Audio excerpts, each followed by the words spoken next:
नमस्कार, आप देख रहे हैं जनसंवाद 24x7। जंतर मंतर पर चल रहा छात्रों का आंदोलन अब राजनीतिक बहस का विषय बन चुका है। प्रदर्शन में विभिन्न राजनीतिक दलों की मौजूदगी और लगाए जा रहे नारों को लेकर नए सवाल उठ रहे हैं। क्या यह आंदोलन अब केवल छात्रों के मुद्दे तक सीमित है या इसका दायरा बदल चुका है? देखिए हमारी विशेष रिपोर्ट। जंतर मंतर पर जारी छात्रों के आंदोलन के बीच राजनीतिक हलचल तेज होती हुई दिखाई दे रही है। प्रदर्शन में विभिन्न विपक्षी दलों के नेताओं की मौजूदगी बाद आंदोलन के स्वरूप को लेकर अलग अलग तरह के दावे और आरोप सामने आ रहे हैं। कुछ संगठनों का आरोप है कि आंदोलन अब केवल छात्रों के मुद्दे तक सीमित नहीं रह गया है, बल्कि अब इससे राजनीतिक समर्थन मिलने से इसकी दिशा पूरी तरीके से बदल चुकी है। वहीं प्रदर्शन में शामिल छात्र और कई विपक्षी दल लगातार यह कहते रहे हैं कि उनका उद्देश्य केवल अपनी मांगों को सरकार तक पहुंचाना है। इसी बीच हिंदू रक्षा दल के जिला प्रवक्ता ने भी आंदोलन को लेकर अपनी प्रतिक्रिया दी है।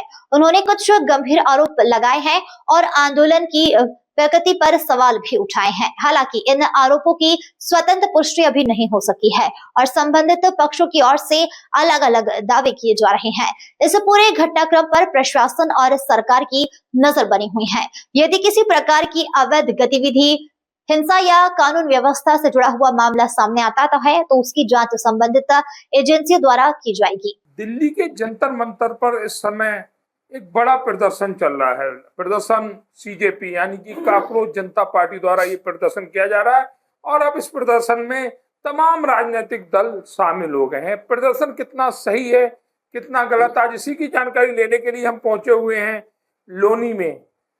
लोनी में पहुंचे हुए हैं हिंदू रक्षा दल के जिला प्रवक्ता के पास और उनसे जानकारी लेंगे कि इस आंदोलन को लेकर उनके क्या विचार हैं, आखिर इस आंदोलन को वो किस रूप में देखते हैं। हालांकि आंदोलन छात्रों को लेकर है, लेकिन क्या हकीकत में ये आंदोलन छात्र कर रहे हैं या इस आंदोलन में फंडिंग बाहर से हो रही है? क्योंकि आज लगभग 1 महीना हो चुका है इस आंदोलन को शुरू हुए, अब तक चल रहा है। इस आंदोलन में पैसा कहां से आ रहा है, ये सारी जानकारी हम प्राप्त करेंगे हिंदू रक्षा दल के जिला प्रवक्ता से और जानकारी लेंगे कि वो इस आंदोलन पर अपने क्या विचार देंगे। तो चलिए बात करते हैं हम हिंदू रक्षा दल के जिला प्रवक्ता से। सर, आपका नाम? मेरा नाम चौधरी महकार सिंह खटाना, प्रवक्ता हिंदू रक्षा दल जिले से हूँ। खटाना जी, आप भी न्यूज देखते होंगे? जी जी। सोशल मीडिया पर वीडियो भी देखते होंगे। आजकल देखा जा रहा है कि जंतर मंतर पर एक प्रदर्शन हो रहा है। जी हाँ।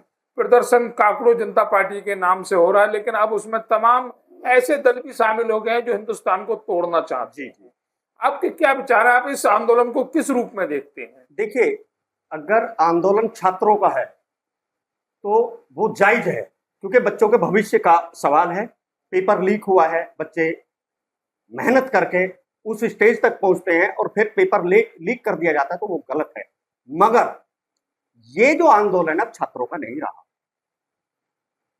सबसे पहले मैं आपकी जानकारी के लिए बता देता हूं, एक सोनम वांगचुक जो धरने पर बैठा था, अगर आप उसकी हिस्ट्री उठाएंगे, उसे कोई साइंटिस्ट बताता है, कोई वैज्ञानिक बताता है उसे, जबकि लद्दाख के अंदर उसका कॉलेज था, उसने वहां आंदोलन शुरू किया था।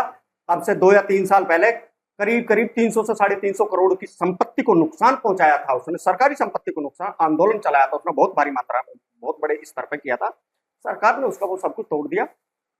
उसको जो फंडिंग आती है वो चाइना से आती है। उसकी खुद की स्पीच है, मैंने खुद सुनी है, कि अगर चाइना हिंदुस्तान पर हमला करता है तो हम लद्दाख में चाइनीज को रास्ता दिखाएंगे हिंदुस्तान में बढ़ने का। अब बात आती है धरने पे बैठने की। सोनम वांगचुक धरने पे इसलिए बैठा था, आपके याद होगा कि कुछ समय पहले अन्ना हजारे बैठा था। अन्ना हजारे जब धरने पे बैठा था तो वहां से एक व्यक्ति पैदा हुआ था केजरीवाल नाम का, अरविंद केजरीवाल, जिसने आम आदमी पार्टी की घोषणा की और दिल्ली की पब्लिक के साथ में क्या किया बताने की कोई जरूरत नहीं। सेम उसी पैटर्न पे काम चल रहा है कि अब वांगचुक को बैठाया जाए और कोई निर्णय लिया जाए, फिर और कोई नया अरविंद केजरीवाल पैदा हो। अगर प्रदर्शन छात्रों का है, वहां गाड़ियों में आग क्यों लगाई गई? अगर छात्रों का प्रदर्शन है तो संसद भवन के अंदर घुसने की कोशिश क्यों की गई? अगर धरना प्रदर्शन स्टूडेंट का है, छात्रों का है, आपने देखा होगा राहुल गांधी, डिंपल यादव, अखिलेश की घरवाली, अखिलेश यादव खुद अपने सांसदों के साथ, केजरीवाल के पार्टी के आतिशी जो पूर्व मुख्यमंत्री रही है, मनीष सिसोदिया है, संजय सिंह है और एक चंद्रशेखर रावण। मैं मानता हूं ये प्रोटेस्ट जो है जायज है स्टूडेंटों का, मगर वहां भीम आर्मी के नारे कैसे लग रहे हैं? चंद्रशेखर रावण कहता है अगर कोई कमी रह जाएगी तो भीम आर्मी पूरी कर देगी। अब बात आ जाती है जो दीप के है, वो वहां धरना प्रदर्शन कर रहे हैं, और जब लाठी चार्ज होती है स्टूडेंटों को, पब्लिक को छोड़कर वो होटल में भाग जाते हैं। पिटा कौन? पब्लिक पिटी, मासूम लोग पिटे। मगर यहां सवाल उठता है कि ये हालात पैदा कैसे हुए? वहां पर एक ट्रक पत्थरों का भर के कैसे पहुंचाया गया? किस कारण पहुंचा? वो किसने पहुंचाया? सीजेपी आरोप लगाती है कि वो जो पत्थरों का ट्रक है वो दिल्ली पुलिस ने वहां पर पहुंचाया। नहीं जी, नहीं, दिल्ली पुलिस का कोई रोल नहीं है। मैं आपकी जानकारी के लिए बता देता हूं, हमारा मतलब सरकार से नहीं है। हम बिल्कुल भी नहीं चाहते, अगर सरकार गलत कर रही है तो हम सरकार के खिलाफ आवाज उठाएंगे। हमारा साफ शब्दों में कहना यह है कि जो सरकारी संपत्ति को नुकसान पहुंचा गया, 70 पुलिस वाले घायल हुए हैं। कल रात भी एसीपी के ऊपर पत्थरबाजी हुई है, वो आज भी हॉस्पिटल के अंदर है। वहां पर नारे लगाए जाते हैं कि रामचंद्र जी की पत्नी सीता। क्या है ये? रामचंद्र जी की पत्नी सीता। अगर रामचंद्र जी इतने सक्षम थे तो उनकी पत्नी वन में क्यों गई? इधर उधर मुंह मारती क्यों फिर रही थी? वहां नारे लग रहे हैं कि नाम रहेगा अल्लाह का, बाकी सब मिटा दिया जाएगा। क्या ये स्टूडेंट है? आप मुझे इस बात का जवाब दीजिए। अगर ऐसा है, स्टूडेंट अगर इस काम को करते हैं तो हमें ऐसे स्टूडेंट नहीं चाहिए जो सनातन विरोधी नारे लगाएगा, जो हमारे देवी देवताओं को गाली देगा, जो भारत को तोड़ने की साजिश रचेगा। सेम साजिश जो है रच रहे हैं, नेपाल वाली ये साजिश रच रहे हैं कि जैसे नेपाल के अंदर तख्ता पलट किया था, सेम वही चीज है। प्रोटेस्ट एक बहाना है। दीप के जो है, जो कॉकरोच पार्टी का अध्यक्ष है, वो मनीष सिसोदिया का राइट हैंड है, सब जानते हैं, जग जाहिर है। ये इन्हीं के बैठाए हुए टट्टे हैं, इन्हीं के टट्टू हैं, इन्हीं के पिट्ठू हैं। ये राजनीतिक पार्टी का खेल है सारा कुछ, मोदी को नीचा दिखाए।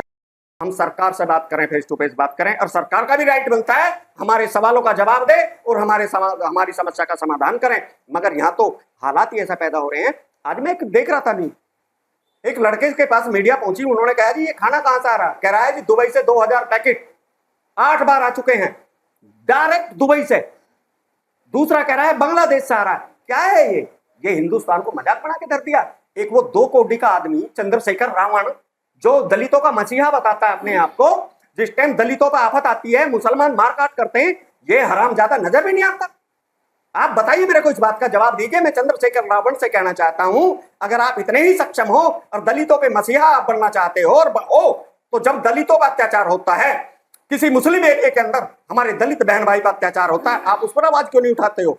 कहां मर जाती है कांग्रेस? कहां मर जाती है ये केजरीवाल और वो टेडी नाक का अखिलेश यादव? कहां हो तुम लोग? इनकी रोटी बंद हो चुकी है, इनकी दुकानदारी बंद हो चुकी है, देश की जनता ने इन्हें नकार दिया है। अब ये और कोई रास्ता नहीं चुन रहे हैं, तो इन्होंने एक ही रास्ता अपनाया है कि देश के मान सम्मान को ठेस पहुंचाओ, सरकार को गिराओ। अरे सरकार गिरती है तो गिराओ, हम पर कोई फर्क नहीं पड़ता, मगर हम पे फर्क पड़ेगा अगर हमारे सनातन धर्म के बारे में एक भी व्यक्ति अब शब्द बोलेगा और गलत टिप्पणी करेगा। हम आपको साफ शब्दों में बता देना चाहते हैं, और बता देना चाहते हैं हिंदुस्तान सरकार को, मोदी सरकार को, या तो आप इस पे कड़े कदम उठाए, वरना हिंदू रक्षा दल अपने तरीके से एक्शन लेगा। आप जानते हो कि हिंदुस्तान का सर्वश्रेष्ठ संगठन है हिंदू रक्षा दल। हमारे पास संख्या की कमी नहीं है, हम कोई राजनीति नहीं करते हैं, हम लड़ाई लड़ते हैं सनातन धर्म की, हम लड़ाई लड़ते हैं अपनी बहन बेटियों को लव जिहाद से बचाने की, गाय को बचाने की। जहां सवाल आएगा हमारे मान सम्मान का, हमारे देवी देवताओं का, हम फिर ये भी नहीं देखेंगे सरकार है या विपक्ष है या वामपंथी है या कॉकरोच पार्टी है, कोई भी है जो हमारे हत्थे चढ़ाएगा उसी को मुंह तोड़ हम जवाब देंगे। फिलहाल जंतर मंतर का आंदोलन राजनीतिक बहस का केंद्र बना हुआ है। एक और छात्र अपनी मांगों पर अड़े हुए हैं, तो दूसरी ओर विभिन्न संगठन और राजनीतिक दलों के आरोप प्रत्यारोप भी जारी है। जनसंवाद 24/7 सभी पक्षों का दृष्टिकोण सामने रखने के लिए प्रतिबद्ध है।